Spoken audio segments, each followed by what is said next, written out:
Previously, you penned a public letter to the Gupta Group database and larger community detailing your personal experience with racism, which eventually led to a working committee of industry professionals dedicated to combating racism in the hospitality and tourism industry.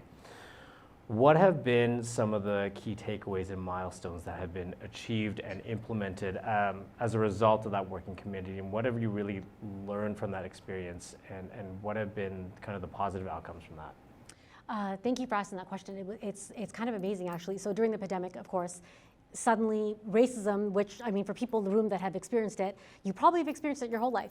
People don't really talk about it. Then there was the death of George Floyd. And when I saw this, I thought, you know, there's not enough people, especially in hospitality, speaking about racism. So I wrote a public letter and I sent it everywhere. I posted it everywhere. And I just thought, maybe other people in the hotel industry will read this and think there needs to be a change. And also, I mean, if you looked at the industry years ago, so maybe I'm old now, but so we'll say 15 years ago, there wasn't a lot of brown people, there wasn't a lot of colored people. You didn't see that in the industry. As we entered, there was absolutely racism. And you know, we just dealt with it. You just keep moving forward. You don't ever let it stop you, right? Anyone that has experienced racism, that's just your mantra. You don't let it stop you. But seeing what was happening in the world, I thought someone needs to say something, someone needs to do something. So when I penned this letter, the CEO of Hotelier magazine, she reached out to me and she said, okay, she said, Ritu, we're going to do something about this and we're going to make this committee. So we did a bunch of podcasts, we did a bunch of videos, and now we've actually put together sort of a platform that other hotels can use that talk about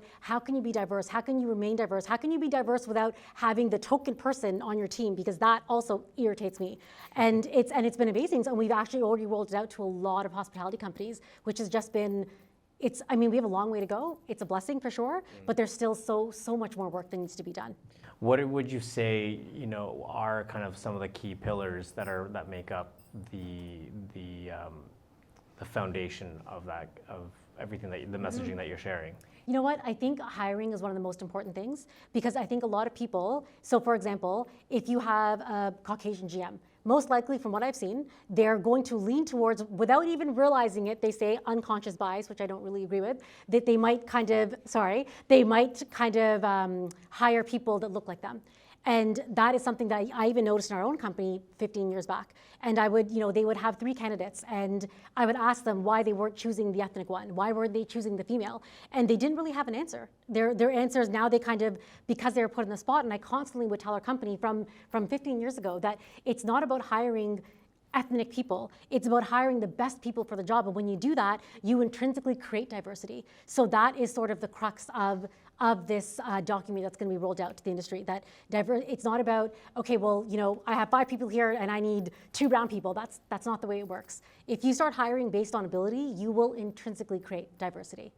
And the other thing too, and there's a lot of like papers and studies that have been, you know, published on it about the fact that like a more diverse team will mean that you have a diversity of perspectives and a diverse range of abilities to problem solve. Mm-hmm. And ultimately that's also contributes to the bottom line of a business. There's a business case for it as well as, you know, a sociological kind of ethical case for it as well. So it is a win-win situation for everyone if the efforts are made to do so. Absolutely, it's a no-brainer. It doesn't make any sense why it's not happening. Yeah.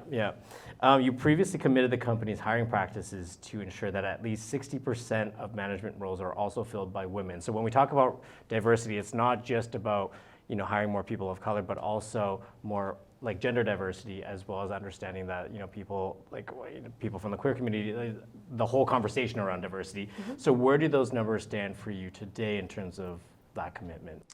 You know what, it's interesting. So we made this commitment, I mean, I think last year we kind of made it public, but prior to that, I was and I always will be a strong advocate, especially for women, you know, getting ahead in the workplace.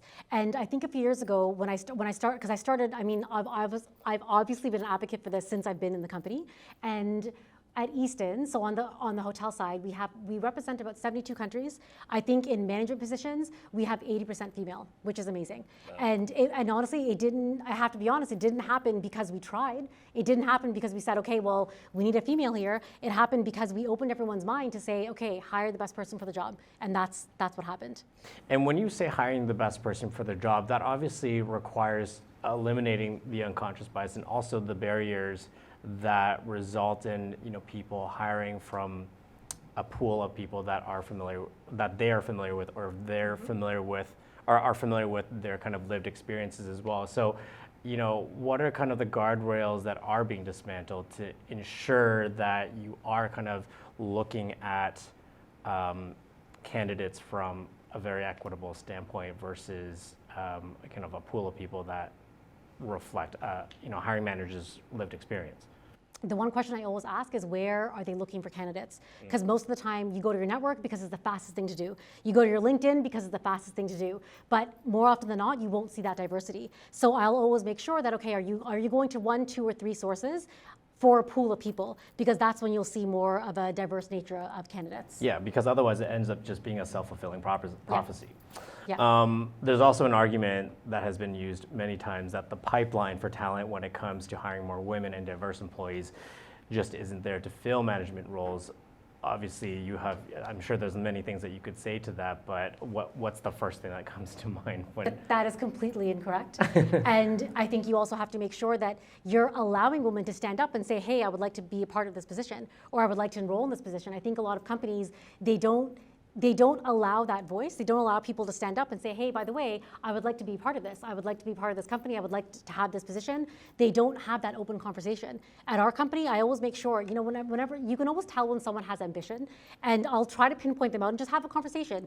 What do you want to do? Where do you want to be in 5 years? What do you want to be when you grow up, kind of thing? Because that's where you'll find the rising stars, and you'll also be able to say, okay, this person wants to rise. How can I help them do that?